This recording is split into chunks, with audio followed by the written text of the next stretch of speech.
We need to all fill out a non-disclosure form because soon in the next week or two, the Kentucky Department of Education will be sending us our results from the K-Prep test in May.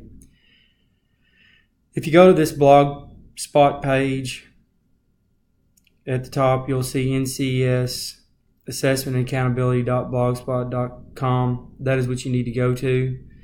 Once you get on this page, click on training.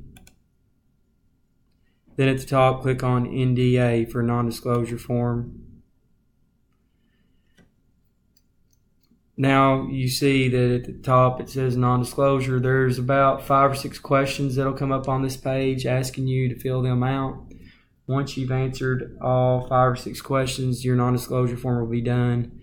It'll then send a direct link to Mr. Goff and to me, letting us know that you filled out your form. We need to have this done by the end of this week. If you have any questions, let me know. Thanks.